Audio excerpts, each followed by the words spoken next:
From being one of the most viewed Chelsea fans in the world to getting ridiculed online for his absurd takes. I don't particularly like Maresca. I don't particularly rate Maresca. I wasn't particularly supportive of the Maresca appointment. He was drastically over-promoted. He is a championship manager. He was plucked directly from a championship club and given one of the biggest jobs in English football. Rory Jennings' arrogant downfall didn't happen overnight. Rather, it took years for fans to finally lose their faith in the biggest online Chelsea voice of all time. So today, us Chelsea fans are here to expose all of his hypocrisy, lies and scamming of his own fans. On January 2021, Frank Lampard was sacked by Chelsea after going winless in his last 8 games. Any Chelsea fan could tell you this was justifiable and very much needed. But Rory Jennings had other ideas. The Chelsea board have acted like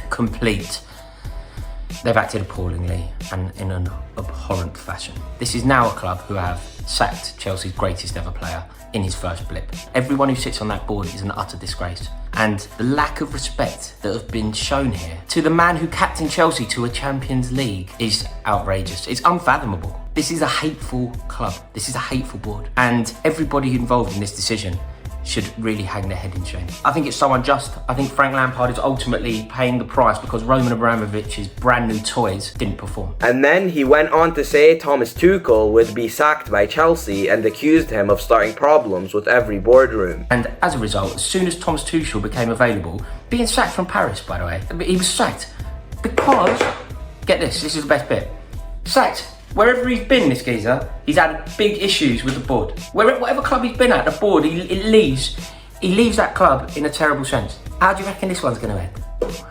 I know where my money is. Thomas Tuchel's being brought in as if he's some sort of oracle. Sacked from PSG. All right, he got to a final, but Tottenham got to a final. Like, you know, there's a lot going on, and there's a lot of context around getting a club to a final in the Champions League. And we all know what happened after we ended up sacking Frank Lampard.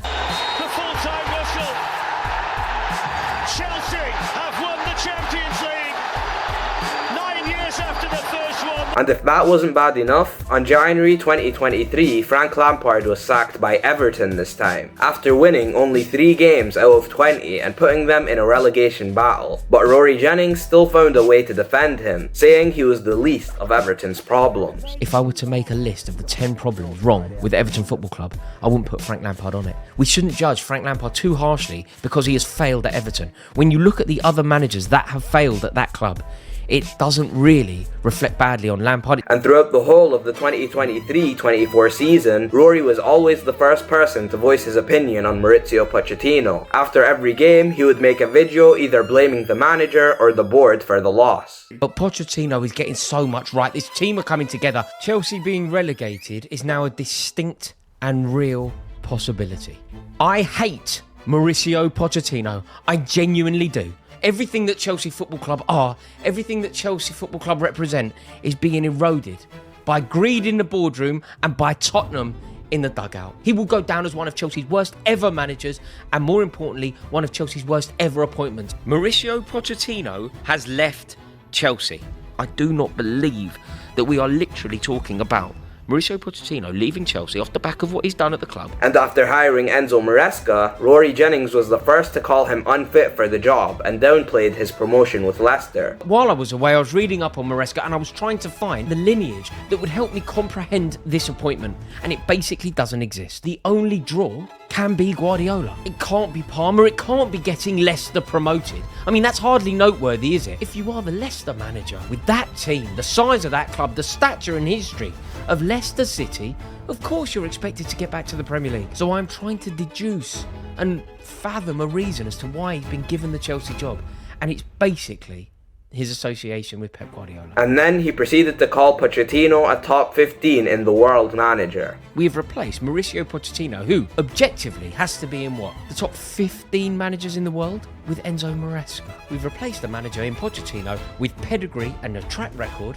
and replaced him with somebody who is totally untried, untested, unproven, and will be making his managerial Premier League debut at Chelsea Football Club. And then proceeded to say Chelsea's strong start to the 2024-25 season was lucky and was just a purple patch. We have to sack him, and he hasn't really got a leg to stand on if we did. You know, apart from a purple patch, where I think he hit a vein of form and got quite lucky with fixtures and got quite lucky with personnel and was saved on various occasions. by the brilliance of Cole Palmer. Apart from that purple patch, it hasn't been very good since he landed. I think he made bad decisions. At this point, it's clear. He's just saying outrageous stuff for content and views. But the least he could do is also praise Chelsea when they're doing well and not only focus on the negatives. But it still doesn't end there. On November 2024, Rory came out and said Enzo Fernandez was the worst signing in Premier League history. Enzo Fernandez has been a pitiful player for Chelsea basically since he signed.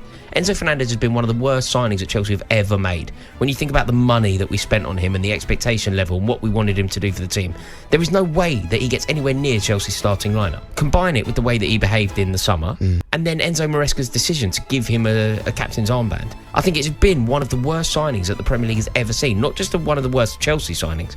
Enzo Fernandez to Chelsea will go down in history as being one of the worst signings that anyone has ever made in the Premier League era. And he also added that he was free from criticism. You know, when you think about the criticism that a lot of footballers often get, and for some reason, some footballers get totally insulated from the criticism. Enzo Fernandez has been a pitiful player for Chelsea basically since he signed. This entire clip is just false. From the moment Enzo Fernandez joined Chelsea, all people ever talked about was Enzo's price tag, so he wasn't free from criticism as suggested. And to say he's the worst signing in Premier League history is just laughable. And then he went on to say this in another video. Enzo Fernandez. People aren't going to like this, but Enzo Fernandez isn't good enough to play for Chelsea. Enzo Fernandez isn't good enough to play in a Premier League midfield, in my opinion. For Chelsea to become the club that I am desperate for us to be again, Enzo Fernandez is nowhere near that team. He's so slow, he slows everything down, he needs so much time on the ball. He gets caught in possession, he cannot run. And I think that there's a player there, of course there's a player there. But I'm not sure that his skill set is conducive to playing Premier League football. Chelsea never looked better than when Enzo Fernandez wasn't in the team. So, I believe that we should sell him. I believe that we should be trying to get somewhere near the amount of money back that we paid for him. Realistically, I think we should sell him. But on a business level, it makes no sense. We would do really well to get 40 million quid for him. At this point, it becomes completely apparent that Rory Jennings makes these outrageous takes solely for the purpose of views and the entertainment of rival fans. And something that doesn't sit well with me is this. I don't like the idea of someone just utilising the club for negativity, particularly if you're masquerading as a Chelsea fan, because that is what it is. Let's call a spade here. Rory at some point was a Chelsea fan. I have no doubt about that. I know I've seen him put up photos of going away in Europe and all sorts. Like, I have no doubts about that in my mind. Something definitely changed along the way, and part of that is probably YouTube becoming a job and then realising that no one really gave a shit if he spoke positively about Chelsea, because he built the career off of being negative. Well, because no rival is actually going to watch him praising Chelsea, so he resorts to negativity and controversy, knowing it will spread faster among rival fan bases who love to see Chelsea mocked. And the worst part is that he still gets to be the online face and representative of the Chelsea fan base, opening doors for rival fans and pundits to make these false claims without actually being held accountable.